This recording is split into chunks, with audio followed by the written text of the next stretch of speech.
Hello दोस्तों, स्वागत है आपका Ashish Kumar talks YouTube channel पर।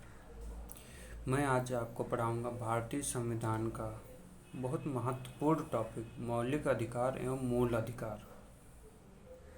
मौलिक अधिकार किसे कहते हैं? यह संविधान द्वारा ऐसे अधिकार हैं जो जनता के हितों का संरक्षण करते हैं।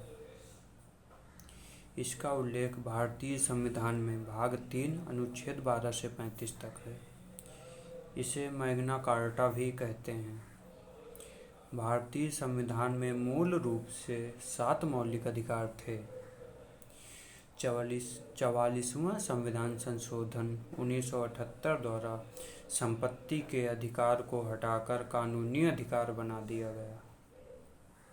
अनुच्छेद 31 से हटाकर अनुच्छेद 300A जोड़ दिया गया। मौलिक अधिकार का हनन होने पर सुप्रीम कोर्ट और हाई कोर्ट इसके लिए रिट जारी कर सकते हैं, लेकिन कानूनी अधिकार के लिए नहीं। वर्तमान में 6 मौलिक कर्तव्य हैं। आइए क्रम से देखते हैं।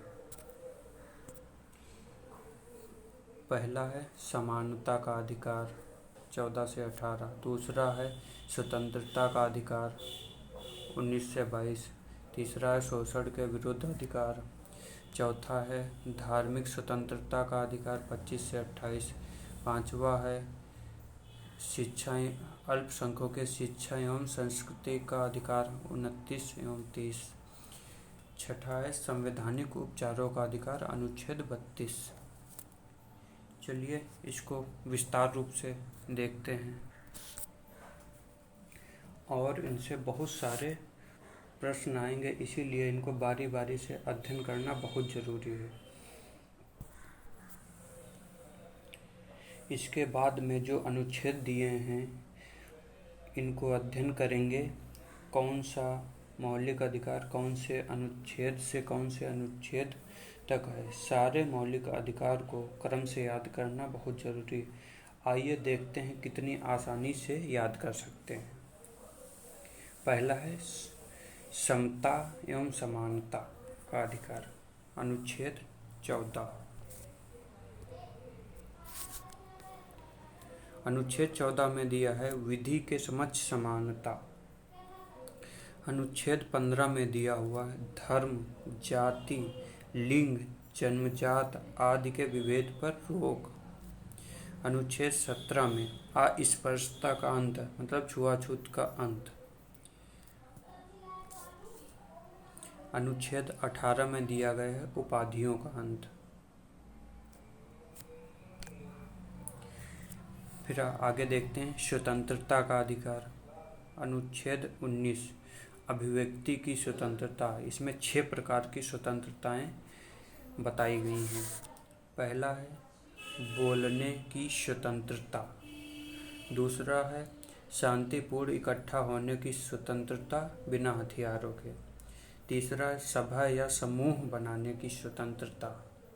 चौथा है भारत में कहीं भी घूमने की स्वतंत्रता। पांचवा है भारत में कहीं भी निवास करने की स्वतंत्रता। छठा है भारत में कहीं भी आजीविका का अधिकार मतलब कहीं भी रोजगार कर सकते हैं।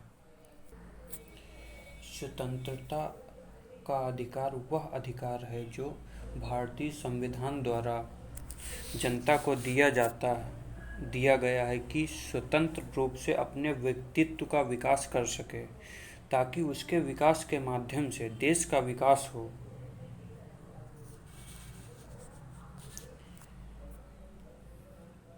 आइए एक कहानी के माध्यम से इन्हें याद करते हैं। एक लड़का है जो सरकार के कार्यों से खुश नहीं है। पहला मान लो बोलना, वह बोलना शुरू करता है। दूसरा हो गया वह कुछ बोलता है तो सरकार तक उसकी बातें नहीं पहुंचती। वह कुछ लोगों के साथ शांतिपूर्ण एकत्रित होकर बिना हथियारों के विरोध या धरना प्रदर्शन करता है, तब भी उसकी आवाज़ सरकार तक नहीं पहुंचती है। फिर वह सभा या समूह बनाने की सोचता है। फिर वह मतलब पूरे क्षेत्र में या भारत में भ्रमण मतलब घूमने लगता है। फिर जब जाएगा तो निवास भी करने के लिए उसको जगह चाहिए। फिर वह जगह जगह निवास करता है। निवास करने के लिए खाना भी चाहिए। तो मतलब कि आजीविका का साधन मतलब रोजगार भी कर सकता है। इसका पहले अपवाद था जम्मू कश्मीर, लेकिन जब से अनुच्छेद 370 वहाँ से हटा दिया गया, अब कहीं भी आ जा सकते हैं। ये हो गया अनुच्छेद 19। अनुच्छेद 20 अपराध दोष के संबंध में संरक्षण। अनुच्छेद 20 में किसी भी अपराधी को एक अपराध के लिए एक ही बार सज़ा मिलेगी।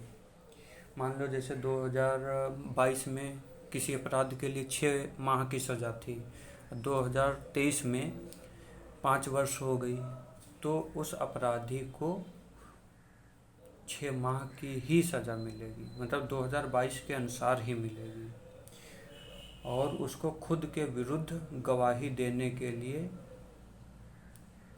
दंडित नहीं किया जाएगा, मतलब बाध्य नहीं किया जाएगा। एक अपराध के लिए एक ही बार सज़ा मिलेगी। ये हो गया अनुच्छेद 20। आइए देखते हैं अनुच्छेद 21 प्राण एवं दैहिक स्वतंत्रता। अनुच्छेद 21 से निःशुल्क शिक्षा का अधिकार। ये 6 से 14 वर्ष के बच्चों के लिए निःशुल्क शिक्षा का अधिकार 86वें संविधान संशोधन 2002 द्वारा जोड़ा गया था। अनुच्छेद 22 गिरफ्तारी के संबंध में संरक्षण। कुछ लोग 20 और 22 में कंफ्यूज होते हैं। वहाँ अपराध था, यहाँ उसके बाद गिरफ्तारी, मतलब पहले अपराध होता है उसके बाद में गिरफ्तारी होती है। तो जाहिर सी बात है ये 22 बाद में आएगा। इसमें आपको 3 स्वतंत्रताएं मिलती हैं। पहला, कारण पूछने का अधिकार। दूसरा, 24 घंटे में न्यायपालिका या मजिस्ट्रेट के सामने पेश करना आवागमन का टाइम छोड़कर।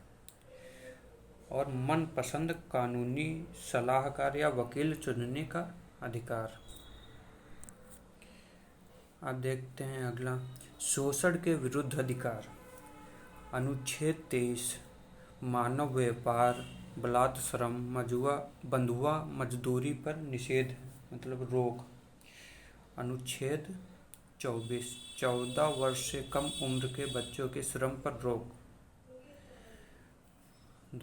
अगला देखते हैं धार्मिक स्वतंत्रता का अधिकार।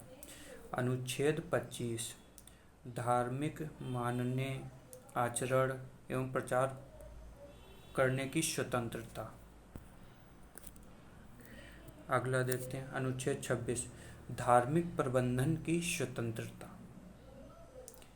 अनुच्छेद 27 धार्मिक कार्यों के धन पर कर नहीं लगेगा, मतलब किसी भी धर्म के कार्य हो रहा है तो उसके रुपये पर टैक्स नहीं लगेगा।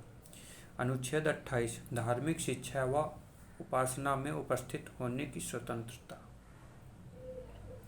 अब देखते हैं संस्कृति एवं शिक्षा संबंधी अधिकार। अनुच्छेद 29 अल्पसंख्यकों के हितों का संरक्षण। अनुच्छेद 30 शैक्षणिक संस्थानों खोलने का अधिकार। आगे देखते हैं संवैधानिक उपचारों का अधिकार। अनुच्छेद 32 संवैधानिक उपचारों का अधिकार।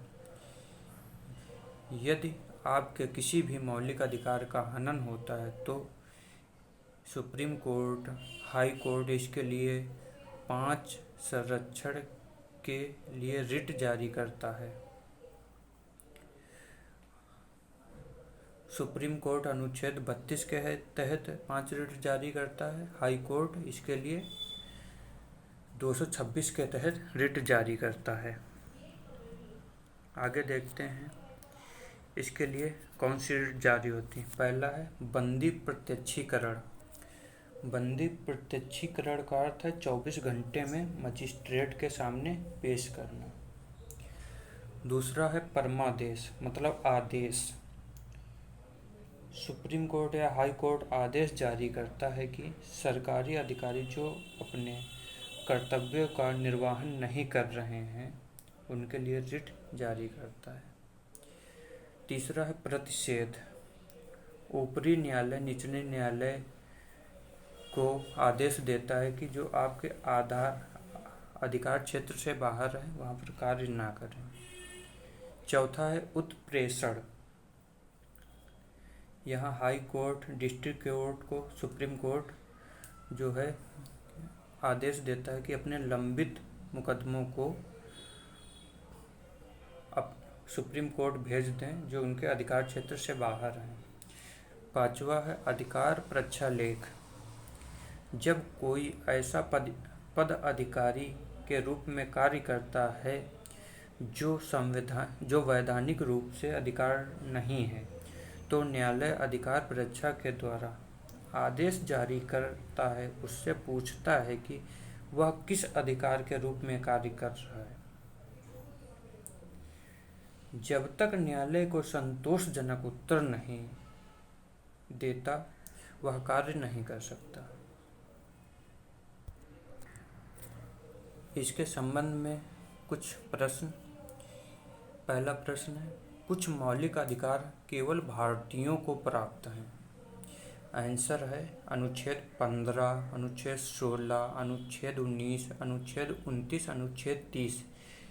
ये अनुच्छेद 5 जो हैं केवल भारतीयों को ही प्राप्त है, विदेशियों को नहीं। दूसरा क्वेश्चन है प्रश्न, कुछ मौलिक अधिकार भारतीयों एवं विदेशियों दोनों को प्राप्त है।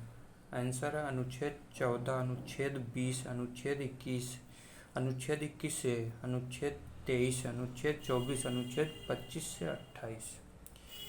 ये अनुच्छेद भारतीयों एवं विदेशियों दोनों को प्राप्त है। दोस्तों, वीडियो पसंद आया है तो चैनल को सब्सक्राइब करें, वीडियो को लाइक करें, अपने दोस्तों में शेयर करें।